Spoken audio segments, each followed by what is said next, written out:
Good morning, everyone, and welcome to the Small Business Cheerleader podcast. I'm Nicola from NW Marketing. Welcome. And today I'm joined by Chelsea from Valentino Rise, which is an e-commerce fitness activewear brand. And we're going to talk about all things e-commerce versus bricks and mortar and everything in between. Chelsea, how are you? I'm good, thanks. How are you? I'm good. This is my first e-commerce business chat, and I'm really excited because obviously I'm a service business, and I want to know for all of those e-commerce small businesses out there listening to us talk today, really the difference between both, because you came from lashes and brows, 10 years working in that industry, and then change over to fitness, launching in December last year. Fill me in on how the transition occurred firstly, and then what differences you can see between working in e-commerce and bricks and mortar. Okay, so the transition happened at the start of COVID. Obviously, we didn't know what was going to happen. A lot of things were in the air, and I was subleasing at the time through another business, and he was moving overseas.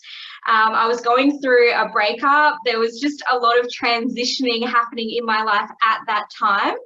And I had the choice to either take over the commercial lease or find somewhere else. And I decided that I would close down my beauty business. And I wanted to spend some time with family, and I'd moved out quite young and kind of traveled around a bit. So now being 30 at the time, I wanted to go back home and just really spend some time with family. So I moved down to Esperance from Bunbury, and said goodbye to my salon, which was really sad. But then out of COVID, this idea came about with me and my mum. It wasn't something that we necessarily really planned out. We're kind of more on a whim kind of people. And I don't even know how the conversation happened, but it turned into like, how cool would it be if we had our own activewear brand? And before we knew it, there were like samples rocking up at the door, and we were like creating these designs. And it was a really good feeling. It was really exciting. And we just felt like, as devastating as COVID has been for a lot of people, it's also opened up a lot of doors. And, if it didn't happen for us, this business would have never been created. So, we're definitely very grateful for it. I would say that, the biggest difference between e-commerce and having a brick and mortar is that brick and mortar, you have to be there, or you have to have a team to be there. And I guess it gives you kind of less flexibility, and there's a lot more overheads as well. It's a lot of responsibility when you start having to pay a team, and you've got your lease to pay, and you've got a big lighting bill, and all that kind of stuff amounts up to a lot of pressure for a lot of small business owners. And when you transfer over to e-commerce, although that pressure in some respect is still there, it's a lot easier because now you don't have those kinds of overheads. Yeah, it's a different type of pressure. I get that 100%. I know for us, prior to COVID, we were solely marketing consultancy for shopping centres. And of course, with COVID, shopping centres at the beginning of it, they all closed basically, and everyone freaked out about what that would look like going forward. So we did a similar thing in pivoting onto online, coaching and online products, digital products, sort of a digital e-commerce, as you would, because of that exact reason, and not being able to be on site. And I think that you're right. It comes down to these doors opening in ways you would never have thought, and how people have taken inspired action to create new avenues for them. So how have you found the fitness industry from going from the beauty industry? So I totally agree with you, by the way. And one thing I admire about small business owners is their ability to pivot in any situation. Like, if anyone's resilient, it's business owners. But yeah, the fitness industry, it's something that I've been in my entire life. It's something that's very natural to me. I've always been very sporty, athletic, into the gym, into fitness in some retrospect. So it was one of those things that I felt like once it was created, I was like, why didn't you think of this like 10 years ago. Like, it was such a natural progression. So yeah, I mean, like all businesses, you've got your pressures, you've got your competition. There's really big businesses out there that we are competing with. But for us, I mean, being a small brand gives us the ability to really focus on our customers and really build those like solid foundations and connections with people on another level. So yeah, I would say for us, that's kind of our primary focus. We don't pay too much attention to what the other brands are doing. We are really just focused on what we're doing and where we're going. Yeah, I love that, because I know here at NW Marketing, that's what we focus on, creating that authentic message. Because if you know exactly who your ideal client is, your target market, and you know what their pain points are, and you're talking to that, you don't need to worry about what everyone else is doing. It's not about keeping up with the Joneses. It's knowing your customers, whatever their challenges and pain points are, and providing a solution that hits that. And you do that so well because you are that authentic small brand that is hitting them and making them feel heard. And I think that's what a lot of people want now, especially in these days and times of being disconnected. They want to make sure that they're connected to a brand. Do you find that? Do you find that your customers love the fact that you're intimate with them in that smaller realm? Yeah, I definitely think so. And you know, like you said, it's like building those connections. People are going to relate to me and my mum and how we are. We really try to bring out that like authentic, like, this is who we are. You know, some people are going to really resonate with that and be like, oh my God, I get these girls. They get me. This is great. And then there's going to be those people that are like, do you know what? These are not my people. This is not where I want to be. And I know a lot of people, a lot of small businesses can get really caught up in like, oh my God, like, should I post this? But what if they don't like me? Or what if I get a troll or a bad comment? And, you know, I really feel like that's like a misled focus. We really try to focus on our ideal clients and our target market, what's going to bring value to them, what they're going to love. And that's all that matters. Nothing else outside of that to us matters. And I feel like we are going to connect with the right people if we're focused on that. Yeah. Oh, well, I mean, that you're preaching to the converted there. I love that, because that's why I try and get through to all of my clients when they're looking to either launch or looking to really, really level up their marketing. Because, you know, the saying, you know, if you try and be everything to everyone, then you end up being nothing to anyone, because you're not ever going to resonate, are you, with that messaging? Because not everyone is going to be on the same page and will really not want to follow your journey, but people who resonate with you will, and they're your tribe. And if you can create a community based around that, you have it nailed, because they will be your raving fans for life. And that, I think, is where people forget. They try and be the biggest and the best and compete with everyone. But if you're not really nailing what your messaging is to those who care, then you really will just be another noise out there amongst all of the rest of them. And I think you've got that nailed. And as you say, small business owners are so resilient because they have to be. And you know now that you've already done that hard transition. So now it's like loving what it is you do and going forward.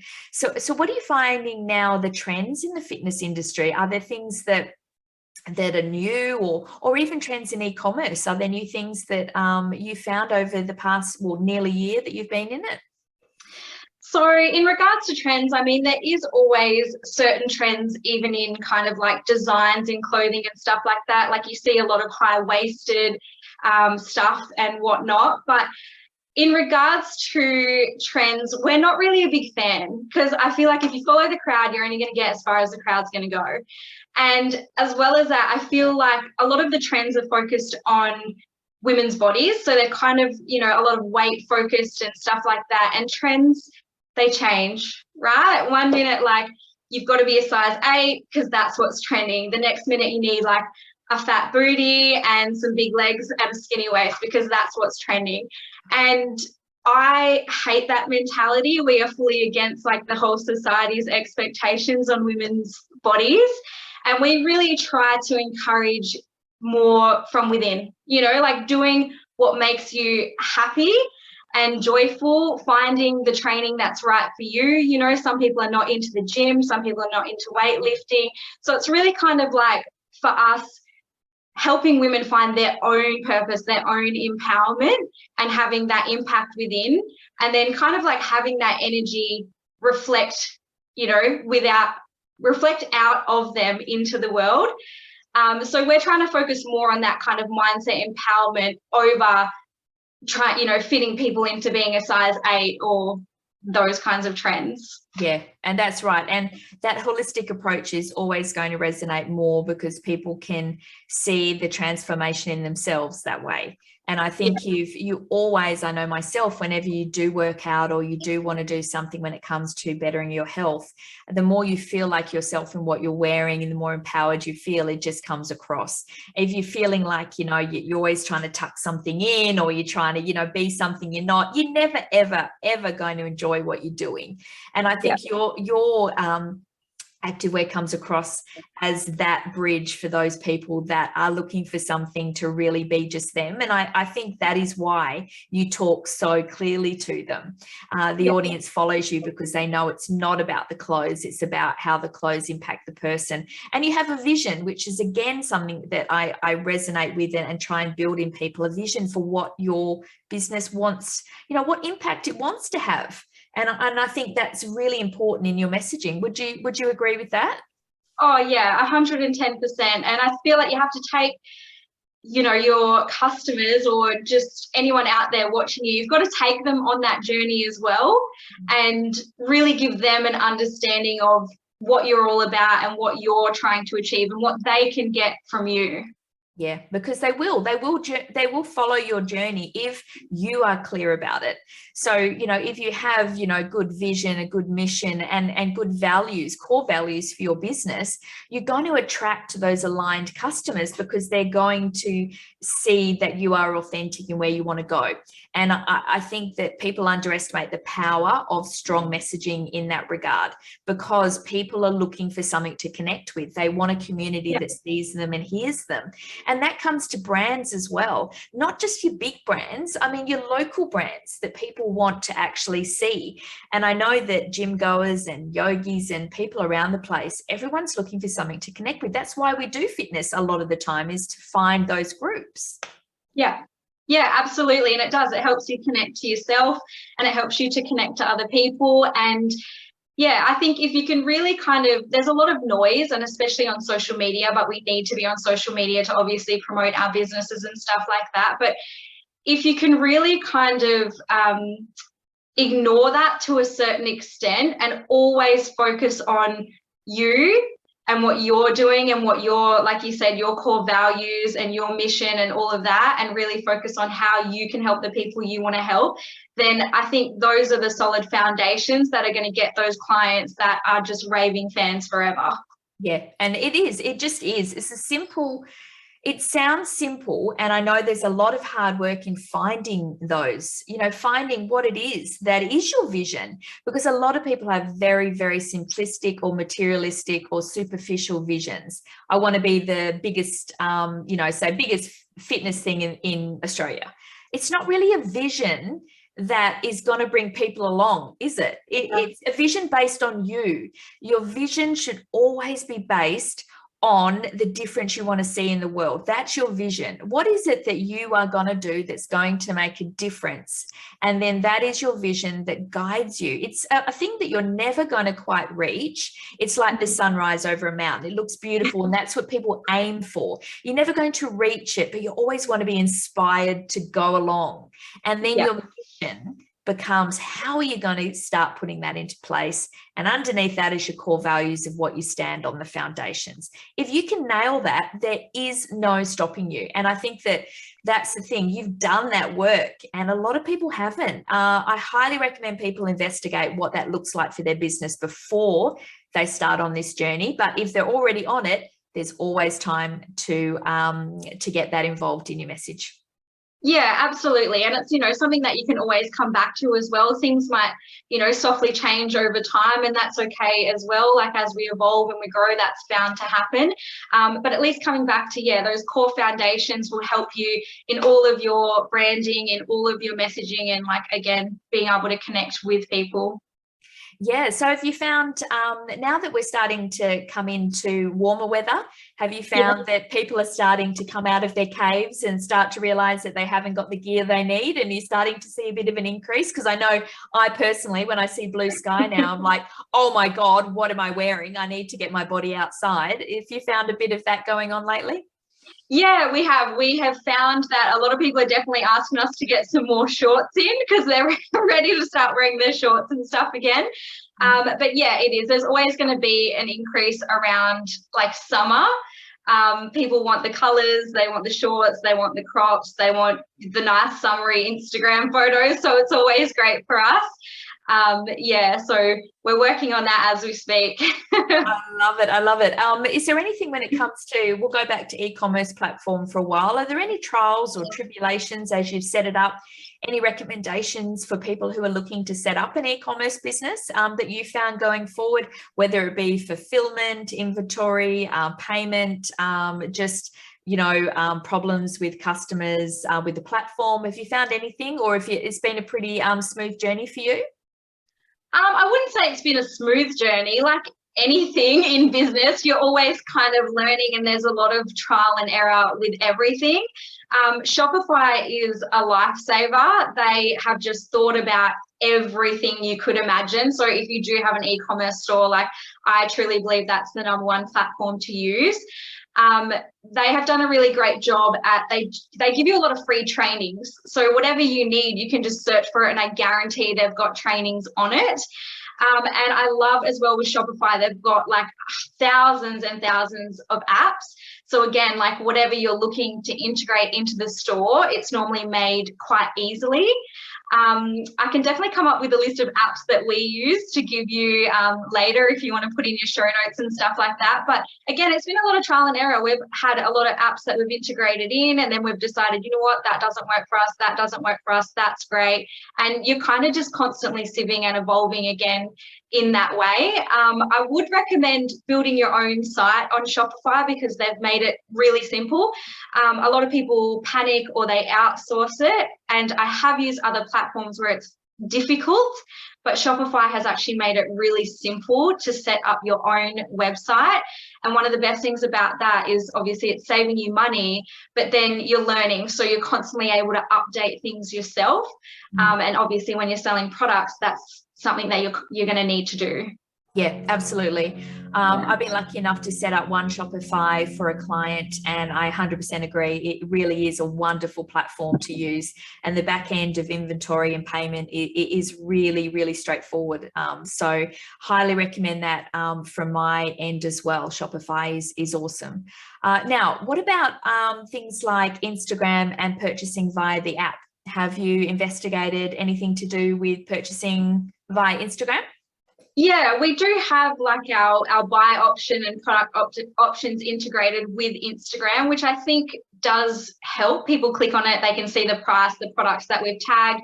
Same with Facebook as well, but I find that still people end up going to the website and purchasing there. But, I think as a business owner, something you've got to do as well is be really aware of like how do you shop? What kind of literally what steps do you take? Like what caught your attention? Why did you click on it? And like just really kind of backtrack all the processes you do. And I found that's been a really big help for me as well. Sometimes I'll have a notepad when I'm scrolling on Instagram and I'm like, okay, why did that video or that picture capture my attention? Why did I click on to see the price? Did I click on the website but in the bio from there? And then you can start to kind of like decipher what makes you buy and then implement that kind of strategy into your own business. Yeah, it's about mapping, isn't it? It really is the customer journey. I do that a lot with my clients in how do they purchase? What is the process they take to get to that final putting the credit card in? What is it? And you're right. If you can map that out and also ask, hey, just ask your raving fans, your clients that are really involved in what it is you sell, and how do they purchase and what did attract them. You know, there's no harm in asking. I call it what's I've referred to in previous trainings as a wish list interview. You can also ask your main clients, is there something in this industry that is not being met? Is there something that you wish was here? And that will provide you with what's called like a gap in the industry, something you can fill. And also asking them along the lines of how they purchase can provide you with valuable information. People like to know when you're not saying to them, what is it I'm doing that I can improve? It's more like, what is out there that you would like to see? What is it you would like to see happening in this realm? People love to be asked. They love to be asked for feedback because, you know, they're having an impact and people love that. So I find I tell people a lot of the time, don't assume, please don't assume you know what your customer wants, because a lot of the time you'll be wrong. Yeah, and we've done this, and you know, I think a lot of people maybe are intimidated to reach out to their customers, or they feel like they're being annoying or whatever it is. Sometimes I know it's time. A lot of people say, you know, I don't have time.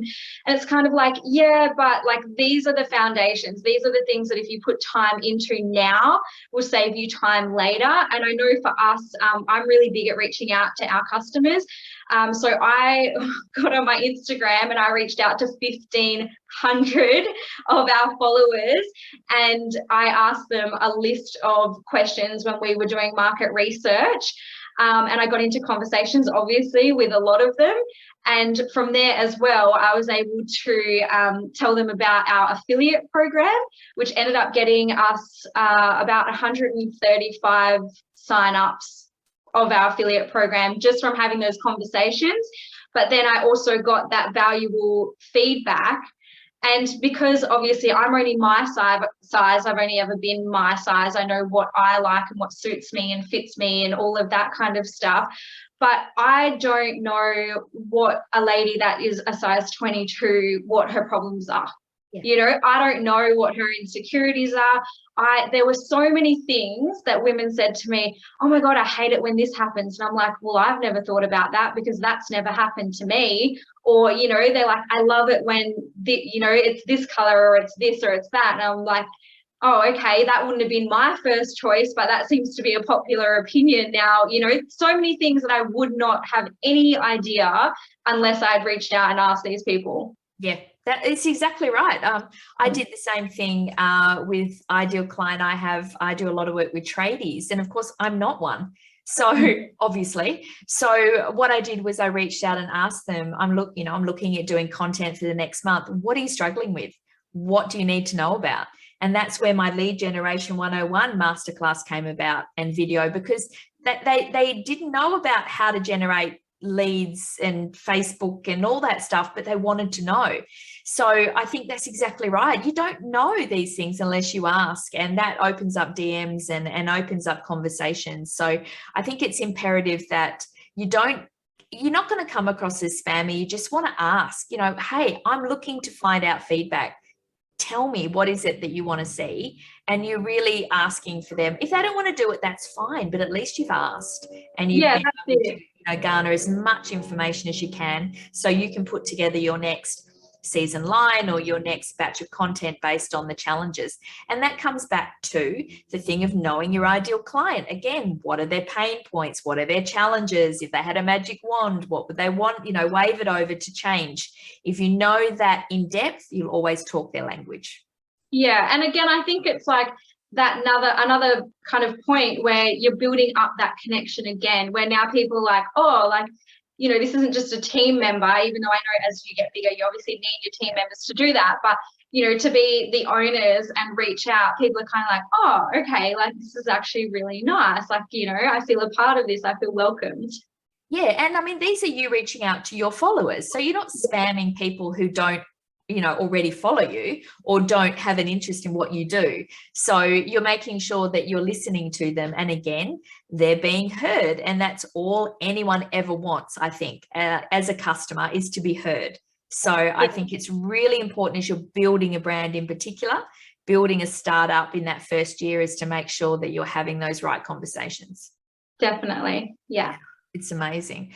Oh my gosh, e-commerce, it's a whole world on its own. And I know, as you say, I'm so glad that Shopify has all of that information for small business owners to be able to train themselves up and learn as they go. I have a lot of mine in Kajabi, and they have a similar ethos. So there's so much training. If you need to do anything, you can just Google it and you've figured it out straight away. And I think those platforms are realizing that small business owners are doing a lot of this work themselves. So they need that support. And I love that for you in particular, so that you can do this and grow and smash it. And you feel like you're growing your skill set as well as you go along. And I think that's important as a small business owner too, to know that you're consistently growing in what it is you can do for your own business. Absolutely. And it is expensive to have a small business. Like, even if it is e-commerce, it still costs to have a business. And, it can get quite expensive when you've got to start paying for people to constantly update your website, or, Facebook ads and Google ads. And like, there's so much that, we used to have to outsource, where now we can, if we want to learn it and do it ourselves, which I think for a lot of startups, you don't have a lot of money. So it's a really great option to know that, if you've got the time, you can put that time into investing, learning it yourself. Yeah, that's exactly right. And that's why we do so many free trainings on how to set up your Facebook ads and how to do your own, this, and nail your email nurture system and stuff, so that if people want to take it on, they can, because you should always have that option to learn. And then as you grow, at least you understand it. That's the main point. If you understand it, then outsource it, but don't outsource it if you don't understand it, because then that's where trouble happens and you can be taken advantage of. Always understand it first, then outsource it. That's my biggest tip for those that are in startup stage. Always know how to do it first, or at least know parts of it. So you're not just blindly outsourcing stuff and people are that's going to cost you at least this. Oh, it's going to take me whatever. And you go, well, no, I know, I've done it myself. It only took this and this. And people are, oh, she knows what she's talking about. It cuts people down real quick. So I love that about you, that you've done all that, so that when you get bigger, because you will, that at least you've done all that work. Now, I want people to know where to find you, so they can go and get all their summer sorted for going out, yogi or the gym, or wherever they're going. How can they find your e-commerce? How can they find your socials? And what else can you tell them about the business that they can find out before they head there? So we have the website, which is valentinorise.com. We also have TikTok and Instagram. So again, it's just Valentino Rise. We're probably, obviously, apart from the website, TikTok and Instagram would be our biggest. We do have a Facebook page, but we're not as active on there. You can always reach out to me through DMs. I love having conversations with people, so I'm more than happy for people to just drop me a DM and have a chat. Yep. But I guess like one of our newest things that we were able to get in was our bundles and sets, which people have been pretty excited about. So that was probably one of my hardest, not apps to integrate, but apps to find. We just couldn't find what we were looking for to do the job. So basically now you can buy things individually, or you can buy them in sets. So it might be like a pair of tights and a bra, or bundles are basically when you can have like 2 singlets or something of the same that you can buy, but it'll be like a different color. And so you're able to kind of mix and match colors and sizes and stuff like that, and you get it at a discounted rate. Which was a lot of feedback that we got back from people, was they're different up the top than down the bottom. So we were trying to find an app for literally months that would allow people to choose different sizing in the same or different sets. So that's available now. That's amazing. See, there's something that people don't think about, because we just assume we want what we want when we want it. And in the end, Shopify and the small business owner are losing their minds trying to make all this happen. But again, you found it out, you sorted it, you got the app, and it's done. So for also, they make great presents too, because with Christmas coming up or sales and stuff, I think anything gorgeous like that is, but that's the point. The tops and the bottoms are sometimes different. So when you're buying gifts, it becomes a little bit, do you do gift cards? That's the question. We do gift cards, definitely. Well, there you go. Problem solved. Gift card, send it to the site. They can do whatever they want. Exactly. Yeah, exactly. All right. It's been awesome talking to you, Chelsea. And I think that e-commerce is not as scary as people think it may be. And things like Shopify and taking inspired action, which is what you and your mum did after COVID and changing and pivoting. You just went, you know what, this is where I want to be and this is what lights me up, and you just did it. And that's what small business is all about, inspired action and making it happen. And you did that, and you should be very proud. Thank you. It's just an amazing, you built an amazing business. So best of luck going forward. I can see big things. And everyone go check out Valentino Rise because you'll love it. And all the links I'll put in the description below for the YouTube and in the Instagram page. So awesome, Chelsea. Keep up the good work. Thank you. See ya. Bye.